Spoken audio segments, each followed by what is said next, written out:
There we go. Okay, so yay, first Thursday, pollinator session, email marketing strategy. My name is Kristina Kury. I'm the founder and CEO of Sprout Creative, and we're just going to dive right in to email marketing strategy because I think it's something that we all want to know, the special sauce too. And what is it? It's basically you want to nurture your list so they're actually receptive to buying what you have or joining your webinar or downloading that PDF that you've got, so they actually take an action. And why do we want an email marketing strategy? Really, we're trying to provide, I guess if we're being honest, we want a result, we want sales. I'm just going to jump down to that third one. We want sales. But we want to also provide quality content to our lists, and we want to build that know, like, and trust factor because that's going to lead to a higher open rate and more engagement in our email. And I want to start with the marketing funnel because I always like to start these pollinators with the marketing funnel. I like to kind of zoom out and get the big picture so you guys can kind of have that in your head. But really, we want to understand I think we've got, yeah, okay, perfect. Just making sure everyone's in. And admit, perfect. So we want to understand your client's journey and how they go from finding you all the way to actually purchasing from you. So where does email marketing land in this funnel? Two places, actually. So awareness, and awareness, again, is this whole list here. So this is all of the ways that you can capture a very wide audience. It's SEO, it's ebooks, it's social media posting, trade shows, back when we were doing trade shows in person, it's blog posts. It's all the ways that people can come and find you and you can help solve their problems for you. Oh, we got people rolling in. Kristina, make me a co-host so that I can let people in for you. Oh yeah, okay. Oh, thanks, Sarah. Oh, well. Where are you on my list? More make co-host. Thank you, Sarah. You're the best. Okay, so awareness. And this is you're casting the widest net you can because you're just trying to capture the most people that you can at that top of that funnel. So email marketing does land there, but most of the work is done in this interest and engagement. So it's a little smaller of a, we're going down in the funnel, but this is where you are educating your audience about what problems you can solve for them. This is you talking to your audience. You're building that know, like, and trust factor, and you're nurturing them and kind of keeping them warm. And again, there's a bunch of tactics here that we've gone over in some of these pollinators, but this is where the real work for email is done. This is where the fun is. And then, of course, you drill further down and there's consideration and people are thinking, I really do want to work with this person. And there's tactics, within this part of the funnel. And then we get to action and they actually purchase something from you or take that action.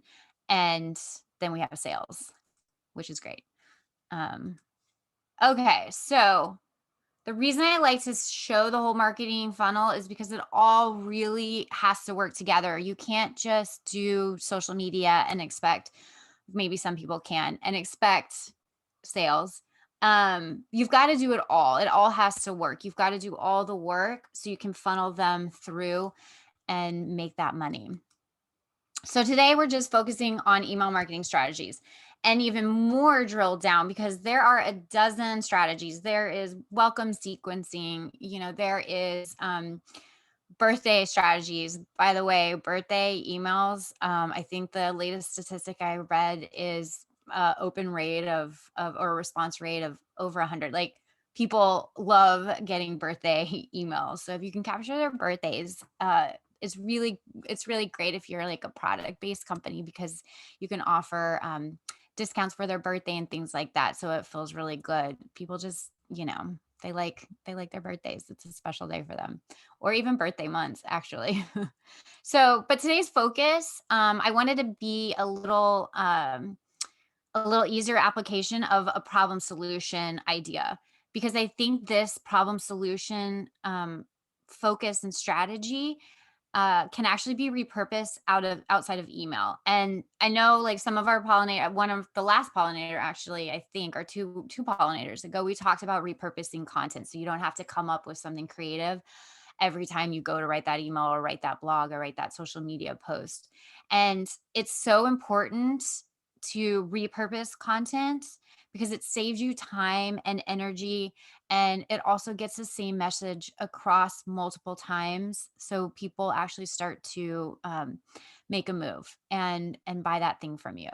So that's why I kind of want to focus today on problem solution and lay out what that looks like and what that strategy can look like. And then I'm going to kind of talk about how you can, just a little bit, how you can pull that out of your email strategy and reinforce that message across other platforms. So, the way a problem solution email works is you're presenting a problem and you offer a solution. And then you show how life can be after that. It's simple, right? So it can be simple, and you want to start with, I have event sort of bold and italicized because this can be replaced with event. It can be replaced with program that you have coming up. It can be replaced with a downloadable ebook that you have or a course that you're offering. So it's at the bottom of that funnel where you're trying to get people to purchase is where you want to kind of start thinking about. So you're tying a piece of the problem that you're solving and its solution into this email campaign. So it's sort of knots kind of building together. And I'll show you examples. I'm such an example person. So don't worry if this starts to feel like a little much. I got examples for you. So let's dive in. I totally made this up. So this brand and company, because I show an email example too, is completely made up. So you can't go out and get this back strengthening yoga class. But this yoga instructor is hosting a 1 hour back strengthening yoga class. One of the problems that people might be experiencing are, upper back and shoulder pain because we're all hunched over our computers all day. And a solution that this yoga instructor has is she's offering 2 poses twice a day at your desk to relieve those aches and pains. And then, of course, she's going to mention an event that deepens that practice and strengthens your back a little bit more so you can kind of live pain free. So let's see that in action. Hopefully you can kind of see this. It might be sort of small. So here we go. You open up an email. Ignore this side right now because it's like a longer email, a little vertical. But this is Lotus Yoga. And she talks about 2 poses to do at your desk to relieve the pain and stop long-term damage. Okay, so that kind of grabs your attention right away. And it also, I want to note the picture has to do with the title in the email. So make sure those two connect. If they're disconnected, people kind of subconsciously lose interest. It's a very weird thing. But when there's synergy between the photo and the title, our human brains tend to really enjoy that synergy. It's our brains are awesome. So we're naming the problem. The number one issue we hear from our clients: working on our computer, hunched over and tense. It's easy to forget to stretch out, breathe, and relax the neck, shoulders, and upper back. It can cause sleep deprivation, tense neck and shoulder pain, long-term harm leading to damaged nerves. So we're naming 3 pretty big pains. Yeah, maybe you're not sleeping good anymore and you're tense up here, and now there's this fear of long-term damage that you're doing to your body. So those are pretty powerful, impactful pains that we're calling out right away.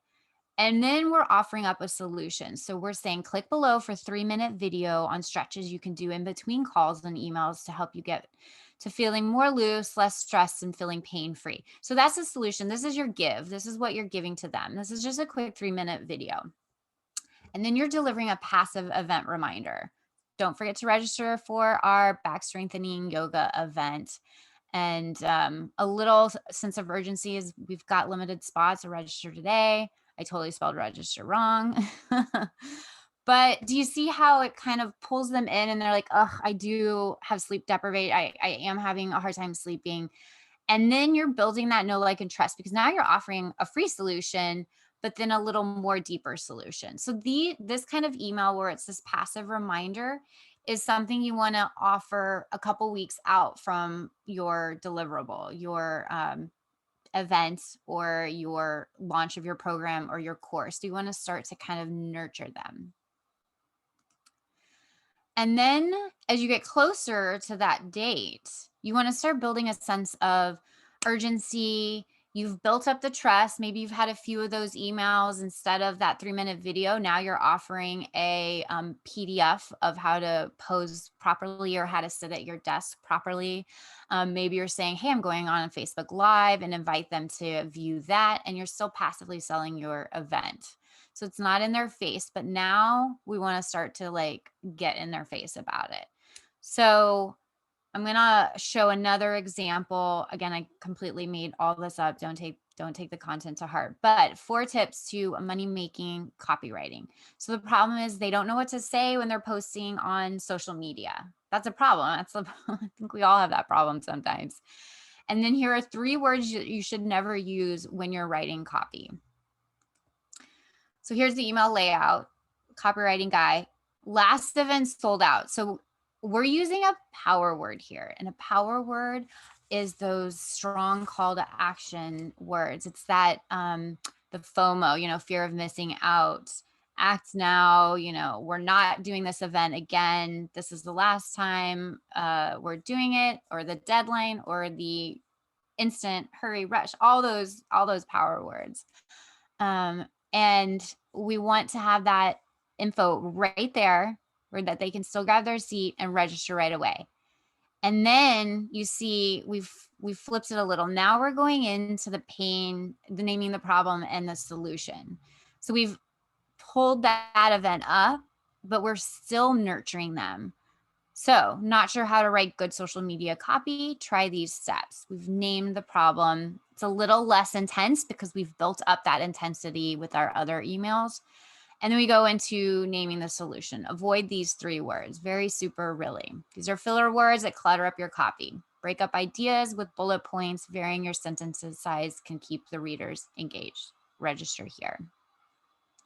So, you want to start off with a severe problem. Here's the problem. Here's the solution. And then the event. And then slowly over, if you do it over 4 emails in a month, then you slowly switch those positions.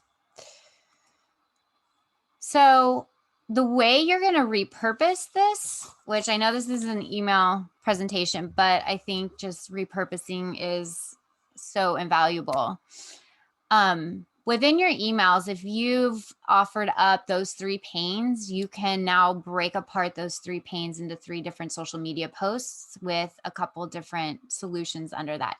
It's the same way you're laying out your email. You're naming a pain in your social media posts and the solution, or the problem and the solution. Write some blog posts. That one email, the yoga email, that would have made a really great blog post as well.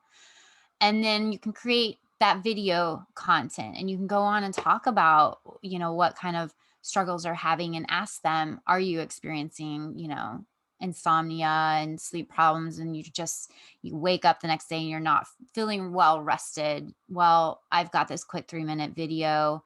And then if you want to deepen your practice, head over and attend my event. So you can apply that same problem solution throughout all your different messaging that you're doing.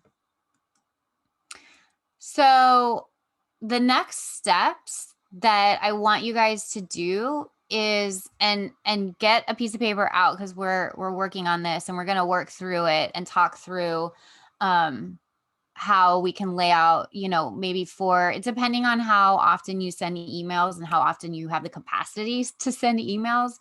Let's work through what that sort of nurture sell kind of looks like for you. So think through what you might want to sell. And it can be, it can be an event that you're trying to book, and it could be a free event. That's okay.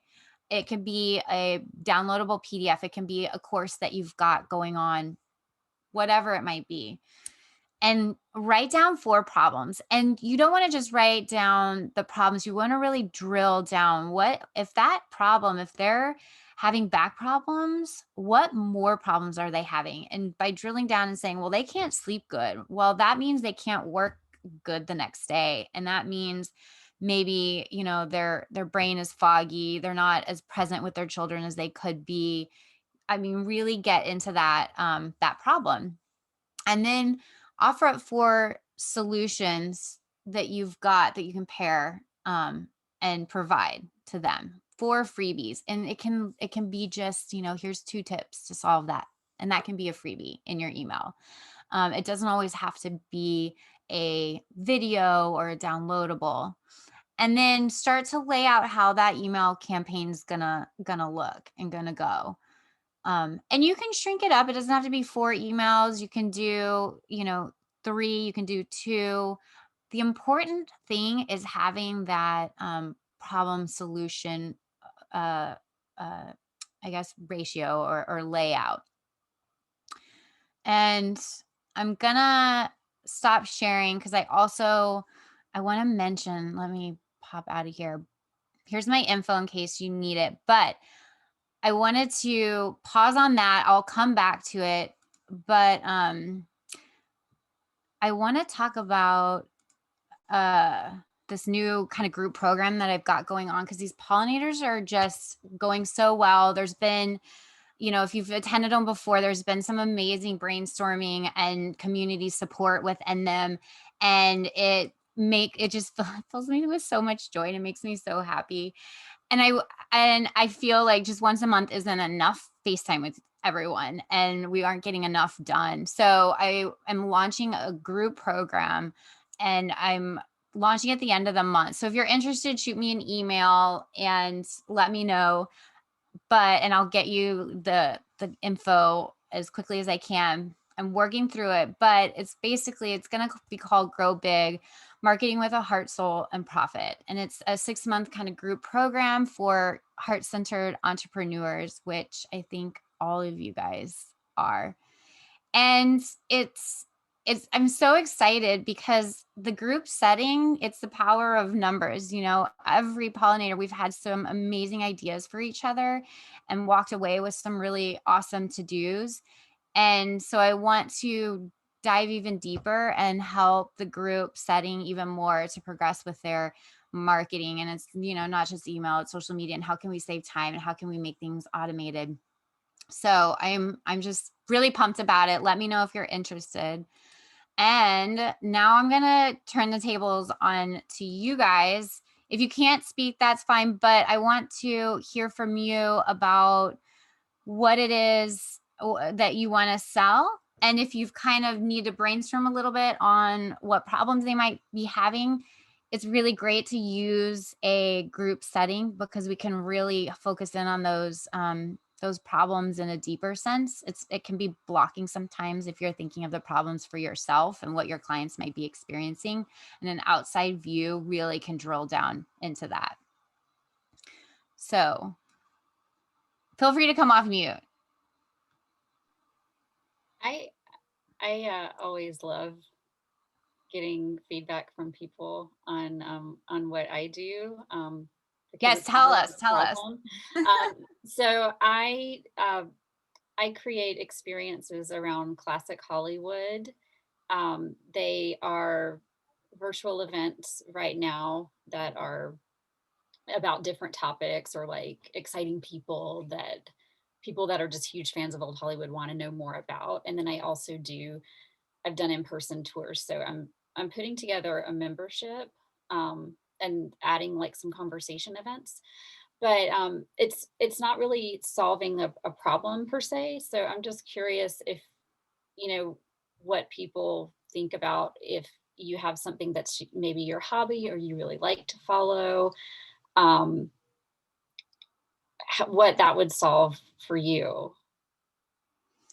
I think they have, and I'd love to hear other people's opinions. I think that there is a bit of a problem. Like maybe they feel a little alone in their hobby. They're lacking that community and connection. And they want to share their passion, this, quirky passion that they have with people, but they can't find their people. And I think there's a deeply like rooted sense of value when you're able to all of a sudden be around your people. And I think there's that sense of belonging, and that is a problem. It's that the loneliness, you're alone in this passion. You can't share it with anyone. You just bought these this amazing pair of shoes from, that old Hollywood movie, and no one cares, but if you have a community where you can be like showing off these, auctioned items that you bought, or sharing some super cool picture that you just found and dug up, I think that can be very rewarding. Yeah, does anyone else have something to contribute? I totally agree. Like, I am obsessed with harem pants, and I send Kristina pictures of my harem pants when I get them. She doesn't really care, but it feels so good that she laughs at it. So it like we all have that need to have other people like, feel like we have a space. Mm-hmm. Mm-hmm. Yeah, for sure. Yeah, for sure. And you have like an endless supply of content that you could nurture and tease out, and then, fill in that event. Because I think you do like hour-long events, right? They're pretty robust. So I could see you starting with a teaser of what kind of content, and then it might not be a problem, but you're saying, check out this picture and be sure to join at the end of this month and find out why this person's shaking the hands with this person or something. So you can add a very fun sense of mystery, and I'm going to answer all your questions in my event at the end of the month. That's going to really entice them. Mary. Kristina. Hi, Mary. Hi.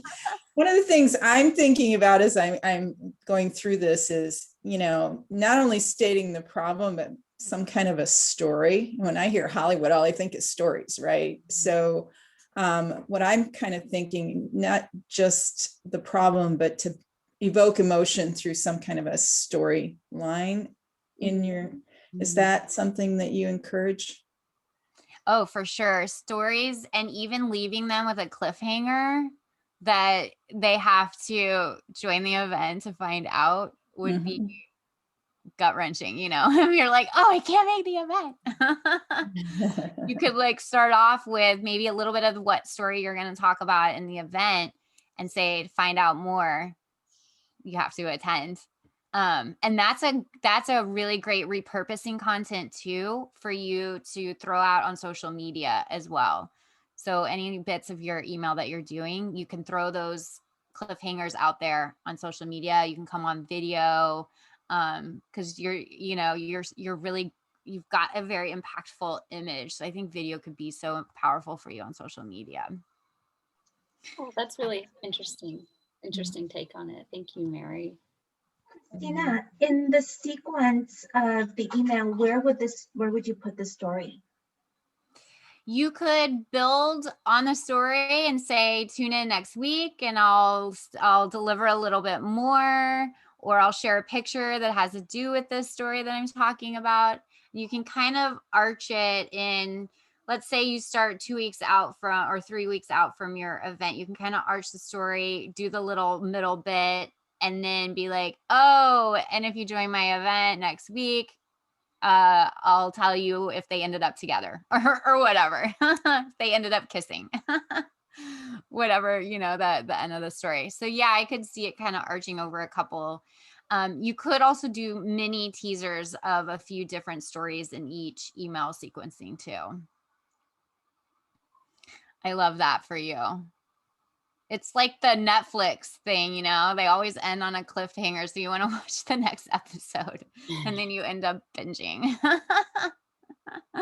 They know how to do it. They got us. Thank you. Yeah, no problem. Cool. Yeah. Does anyone have their kind of end goal and maybe a couple of problems that you want to talk through and how you might lay it out over, a month time or a couple weeks time? I do. So right now I have, I actually have like over 150,000 followers on Instagram that are watching me every day. I've got like 13 to 16,000 people that are watching my Instagram stories every day, but I actually am not selling them anything. I'm just providing free content, and a lot of the things that I do are real time, and I'm not actually being strategic about designing more long form content that can be repurposed. And then I really need to realize that what the information and all the knowledge that I have about animal care, about dog training, about trying to eat more, live a more cruelty-free lifestyle is valuable. So I want to be able to actually own my relationship with my soon-to-be clients too, because I just do everything through Instagram. So I want to start collecting email addresses so I can contact people directly. And I'm just trying to figure out now, I don't want right now, like I make a living off of sponsorships, but that's also it's I don't own that. I'm dependent on a sponsor wanting to work with me as opposed to me selling something on my own. Mm-hmm. So I was thinking about designing online courses for like like I have a great dog trainer working with her on, offering that to people, or offering a course on like how to live like how to start going vegan or how to live a more cruelty-free lifestyle. Those sorts of things. And so I guess I'm just unclear as to the best way to start, because I want to be able to repurpose the content in my videos too. So I don't know if it's an online course, I don't know if it's live events, but I need to start collecting those email addresses, so no matter what I can do, no matter what I decide to do, I can actually tell people about it. Mm-hmm. Do you have an email list going right now? I just have no, I don't send emails out ever. You just had Patreon. Yeah. You have a Patreon? Okay. Yes. So email marketing is going to be so valuable for you. You're kind of like April. Everyone loves you and you've got this community that you've built, and email is going to be really powerful. To funnel people in. Okay, that's a lot. there's a lot here. That was a lot, and it's great, and it's all good stuff. I would say determine one thing that you want to funnel them into. So let's say you start with a webinar that is an evergreen webinar. So you do it live once, and then you're able to just repurpose and sell it, and it's just sitting there on your website or whatever. And let's just shelve how you market that in a minute. So this webinar is how to live a cruelty-free life 101, maybe, like the basics of living a cruelty-free life. And you do this webinar live, you've recorded it, and now you have it. And anyone who signs up, you're capturing their email list. And then in order to sell it, so what you can do is, as you're talking about living, like you're like, oh, here's some vegetables I planted in the garden because this and that, cruelty free. By the way, have you checked out my webinar on how to live so any topics within that webinar that you impromptu come on Instagram and start talking about, make sure you reference that webinar and say, I actually dive deeper into how to plant your own vegetables in your backyard in my webinar. So always kind of have that free content that you're talking about, and then do that passive sell into what you've got going on. That makes a lot of sense. Mm-hmm. That's so. If you have something do you have something you're selling now at all, or? I don't sell anything really. I mean, I don't know. I just rescue animals, and then sometimes I do sponsored content. But yeah, so I mean, video creation is my passion, and I love educating people. So I think it's just a matter of like realizing too that is worth something, and I, shouldn't feel bad charging for people for that content, especially if it's something that's already like so tied into what I do every day. Yeah, absolutely. I can picture you having a whole library of, what to do if you find a baby bird on the ground, or like, what happens when that stray cat has kittens, and then you give like tutorials on what to do before they can, get them to the vet or something. Like I think you could build a library, and because video is such a passion for you, that's easy to just do a live video, record it, and drop it into a library on your website that you now have available for people to purchase. So anytime, let's say you do the kitten one, anytime you've rescued kittens or you're talking about kittens, say, oh, I've got this awesome video, and push people to that video. Yeah, that's a And really great idea. And then I would just have to figure out how to structure it, if it's that they get to see all the videos that I have in my library and then buy like the generic membership fee, and then they get access to all of it. And then your patrons, you can offer access to like the highest level Patreon. They get access to your whole library for free, or for, half the library or something. So leverage that Patreon list too, and build that out as well. Yeah, no, that's a great idea. I have a question for both Kristina and Maddie. Maddie said that she doesn't sell anything, she just rescues animals, but I'm sure you probably want like money to go towards everything that you do and to take care of all the animals. So is that something that you could sell, like from like letting people know how they can donate, or why you need money? Like, this is what I spend on a daily basis to take care of these animals. So I need money Yeah, in a totally. more eloquent way. Yeah, for that side of things, I have a Patreon, which is where people can sign up and give a monthly donation, starting as low as $3 a month. But yeah, so all that money, goes directly towards rescue stuff. But it's also, I need to pay my mortgage, I need to pay for my health insurance, I need to pay for my food.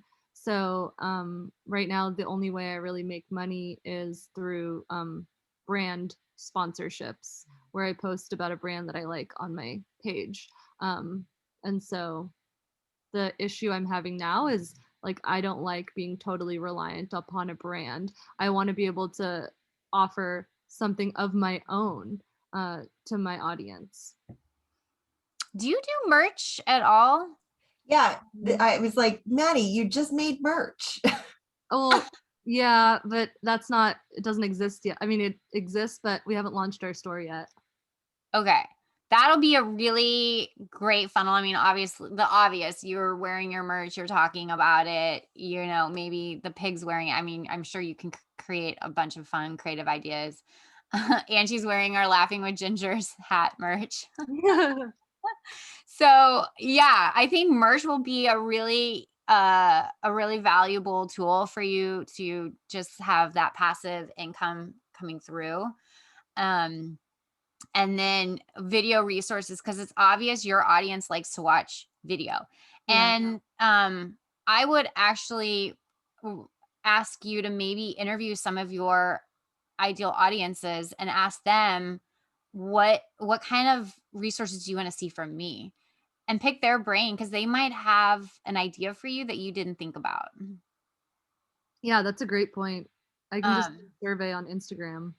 Yeah, for sure. And just throw a whole bunch of things out there, see what people gravitate towards, and just ask them for their opinion, because they're gonna tell you. And I wonder how much are you pushing that Patreon? I feel like I've seen you talk about the Patreon a little bit, but maybe push that a little bit more, and the value that they're going to get out of being a Patreon. Because you're capturing email once you get the Patreon. So then that's building your email list passively at that point, that you can then start to talk to them about things that you're doing. Yeah, that part's true. The email list that I do have is, I get all the emails of my patrons. So when I launch the store, if I wanted to, I could send out an email to everyone, letting them know that that's up and now available, and that they get, access to it first, and that sort of a thing. Yeah, even like a VIP access would be such a cool thing for your Patreons. And you can throw that out there and say, hey, I'm launching an online store with a bunch of cool merch, and my Patreons actually gain a week early access. Are you a Patreon? Do you want to get access to early access to my merch before it sells out? ... It might not sell out. That might not be super real, but that will pull people in, and you can say as low as a cup of coffee a month. Yeah, totally. That's true. That's true. And on Patreon, they've all helped me design the merch too. So they've been like part of the process so that like they feel extra excited when they do see the designs that we've been talking about so long and that they've been helping me with like actually come to life. So they feel like a little sense of pride and ownership in it too. That's super cool. I love that so much that they helped you develop that. And they're gonna, I would definitely ask them to share it when they get it in and tag you and all that. I'm sure you are, but that would be a really cool thing for you to repurpose user content, which is something April can do really well too. All her community has user generated content of all the things they have and things that they've collected. So that's a super great opportunity to repurpose content. I love that. So does that feel good, Maddie? There's a lot more probably that we can dive into, but I think that's a good start, building a library. What would be your first, webinar, and then working into that? Yeah, that's super helpful. Thank you, Kristina. Oh, you're welcome. All right. What other problems are you trying to solve to funnel people into something? We can work through it live right now. Let's work through mine. Okay, great. So the problem is they have a traffic ticket or a criminal charge. It's not like a CPA where like everybody knows they need one, or somebody who does social marketing and like you need to get in front of people so that they know you're there and they know that they need it. There's also rules with the bar about me contacting people that I know need legal representation. So I always just feel weird about, like, uncomfortable about, even marketing from the beginning. Like it was hard for me. And like, I'm always very careful about what I post online about legal stuff. So I'm just kind of rambling right now. The problem is obvious. So you have a criminal charge or a traffic ticket. You call me, I represent you in court. But I don't know how to backtrack from that. Right. Well, we talked on a different call. I think it was the Facebook Live. Yeah. Email's probably not going to work really well for you. Like, don't put your energy into email because it doesn't quite make sense. But that doesn't mean you can't take that problem solution and put it out there in like blog posts or on social media. So, and we went even deeper with, the problem is they got a ticket. Okay. Now they have to go to court. But remember when we dive deeper into what does that feel like when they have a ticket, when they have to approach a lawyer, when they have to go to court? It's really scary and it's a vulnerable space to be in, and it feels overwhelming.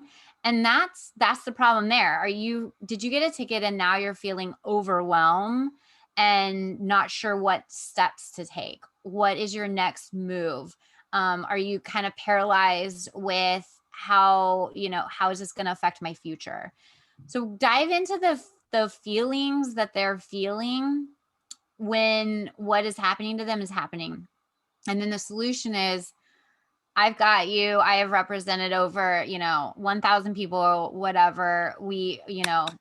I'll be with you in the court. We work through this together. Like all those sort of comfort words that you can provide for that vulnerability that they're feeling. I mean, it's scary going to court. I've never been. You go every day. You think it's just you're walking into your office. But for normal people who aren't going every day, getting a ticket is scary. Walking into having to talk to a judge is scary. All that stuff. There's a lot of hesitation, intimidation, vulnerability. And I think the more you hit on that pain that they're feeling and maybe even interview some people and say, how did it feel when you got your ticket? And be curious and say, how did it feel when you had to call a lawyer, when you were having to deal with this? What were your fears around your future? What were your fears around just the day of going into court? And really picking out those buzzwords that they talk about as a pain. Because if I'm scrolling or trying to search and I've gotten a ticket and I'm stressing out and I find you and I land on you and there's a couple of feelings that match my feelings, stressed out, overwhelmed, confused, paralyzed. And then you're like, but I have the solution for you. I'm here to walk you through this process. I'm going to be there every step of the way. Like the sense of relief after feeling all those things and knowing that you've got me, I'm hiring you right away, you know?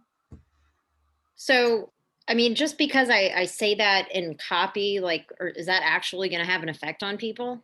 I mean, because anybody can say that. Anybody can write that. And yeah, but that's truly what they're feeling. So you're picking up on their pain. They're going to stop and say, she gets me. She understands me. She's understanding how I'm feeling. Because I don't want to be judgy, but I'm sure there's a ton of lawyers out there that have, do this 5 times a day, don't care about their clients, are just like, get over it and let's go. And then there's the kind of clients like you who can be a little more tender, a little more like, I've got you. I know this is scary. Don't worry.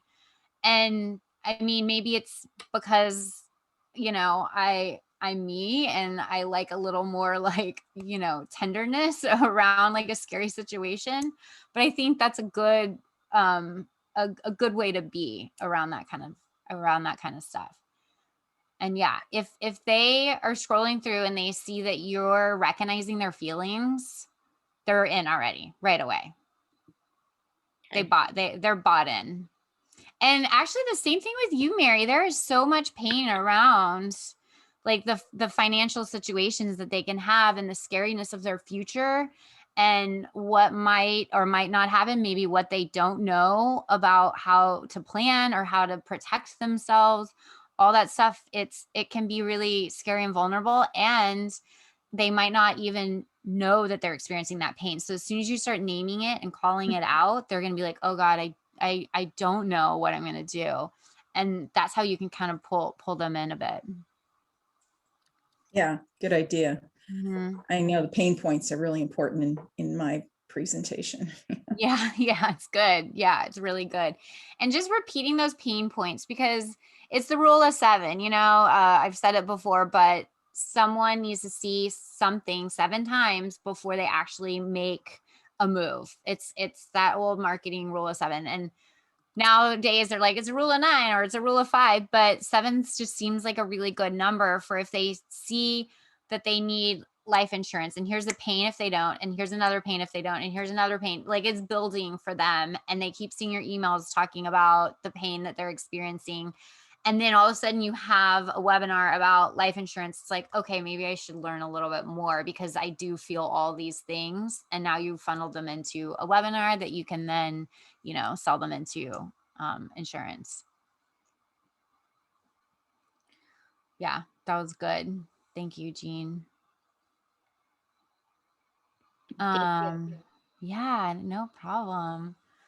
All right. Anything else? Oh, was Erin saying some good stuff? If you have it, if you feel like you could make, really funny videos. Oh, I love that, Erin. Of course, Erin's like, yeah, make really funny videos. I like that approach though. That's really good. Mm-hmm. Yeah. Mm-hmm. Mm-hmm. Yeah, I like that. I really like that. You said that, Kristina, like the human approach of an attorney or in the legal system, like we kind of forget that. And a lot of, that's like a great way to stand out. Like I'm always afraid I'll go to the wrong place or I'll bring something in my purse I'm not supposed to, or, forget something important. So it's like the little caretaking things. That's a really good point. You could make like a PDF of what to do on the day of your court hearing from what to wear to what to bring to, and have a checklist. Like, don't forget your ID. Don't forget, don't bring a knife in your purse. Don't bring, like list out the do's and don'ts of what to bring on the day of court. I would definitely be like, I'm hiring this person because I want a to-do list of what it would be like to go into court. I have no idea. I don't go to court every day. Can I wear an underwire bra or will I get alarms? I don't know. I like that. I've actually written blog posts like that, but that goes to what you were saying about repurposing. I could turn that into a downloadable PDF or something. Yeah, you could totally do that. Yeah, pull those old blog posts and repurpose it. I love that. It's my favorite thing. Go back to old emails and blog posts and repurpose. That's the best. I like the idea of Jean making videos because as an attorney, if I'm going to hire you, I want to get to know, like, and trust you. I want to see who the woman is and whether we share the same values, because if we don't, then you're the wrong person for me. That's really powerful. So I didn't do videos for the longest time because Kristina, Sarah, you guys know that I hate the sound of my voice and I do not listen to the old ones, but I started doing them during COVID, but there were very few that were related to criminal law. And then that's how I started my local business spotlight thing. So is that kind of was it Cindy who said that? Mm-hmm. Is that kind of the thing you were referring to, or are you referring more to videos that are like specifically about the law? Because on the local business spotlights, we joke around and stuff and you can see what I'm like. Mm-hmm. I mean, directly related to law. Yeah. Mm-hmm. I need to do more of those. Yeah, that's a really fantastic idea. Mm-hmm. Mm-hmm. But the problem is if I'm just talking to my camera, I sound really stiff and it just sucks. I've tried it. Like that's why I do the interviews, because I'm better off interacting with other people. So I just feel like I don't come across well. Well, Erin B down there is launching a program on how to get comfortable in front of a camera. So you need to follow her. So when she launches that program, she'll teach you all about that. It's hard. It's really hard. And it's a vulnerable space to just be in front of a camera. Marriott, that would actually work really good for you too, is having videos. You could even do quick videos and use that in your email. In your email marketing, and address a problem and say, some of my client or here's the number one fear that my clients have. Like, whoa, that would pull me in, the number one fear that hits home really quick. And then you can offer up a solution. Here's a PDF of how to deal with this problem. And at the end of the month, we've got this webinar. Boom. Yeah. It can feel awkward being on camera for sure. I think you're getting better, Jean, though. I've seen your interviews like from the start and through, and you're loosening up and you're getting better. You really are. Yeah, nobody watched the first one. It sucked. That's okay. Our first pancake is always the worst. They get better as you make more. It's the throwaway pancake. Yeah. That's the one you eat when you make the other pancake. Yes. So no one sees the first bad one. Oh God, that's my favorite analogy. Oh yeah, and Erin works one-on-one with people, so you should talk to her. She's really good. Yeah, April is one of her clients. She's really good. Yeah. I love it. All right, we have about 10 minutes actually. So if anyone else, Erin, go ahead. Yeah, hey, like I'm not camera ready, and here I am. Yeah, you're doing great. I heard what you said earlier on the call, Kristina, about 4 emails. Was that like 4 over the course of a month, or what would be the time frame with those? And also, like, sometimes personally, I think less is more, but I need to also be open to new ways of doing things. Right. Great question. So I'm going to go back to understanding your ideal client. So who is your client? How often do they want to hear from you? What do they want to hear from you? I have some clients who a weekly email is like the sweet spot for them. I have other clients where it's biweekly is the sweet spot for them. So it just depends on your ideal client, number one, and number two, your capacity for getting an email out. because you want to be consistent. So if you're committing to for a month, do for a month consistently. If that feels like a lot, that's okay. Pull back and do 2 a month.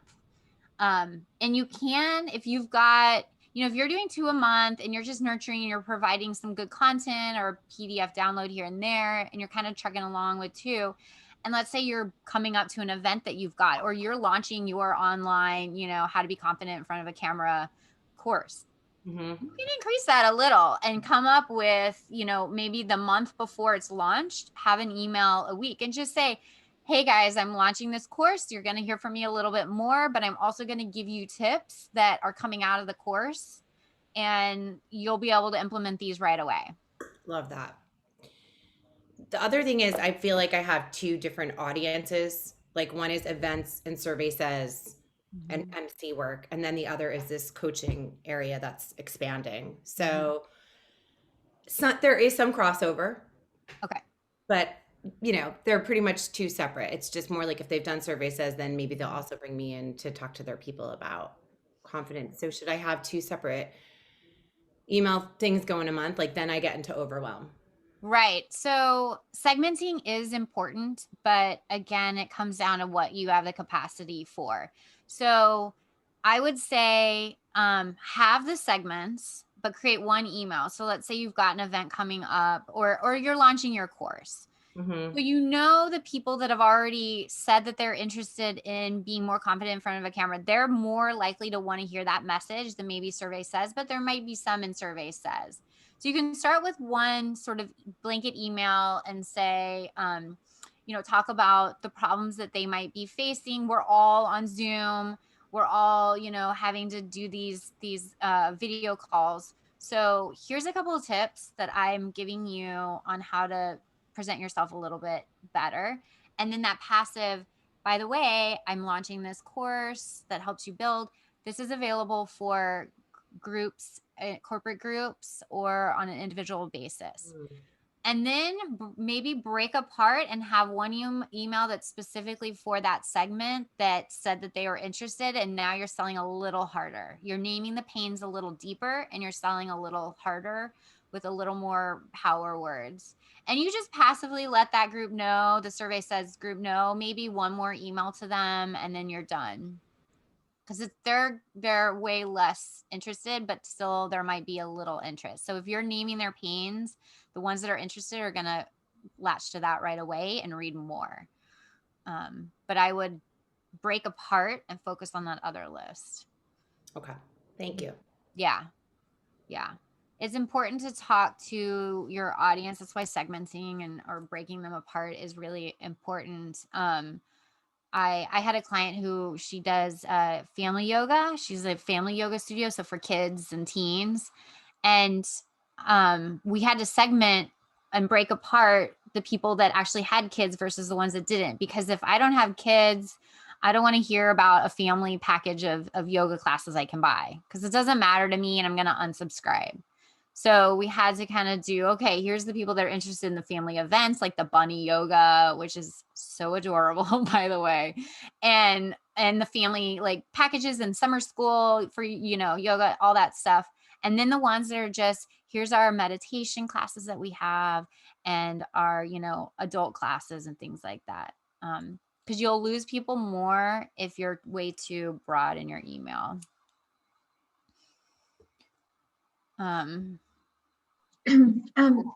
I signed up for newsletters with other personal stylists.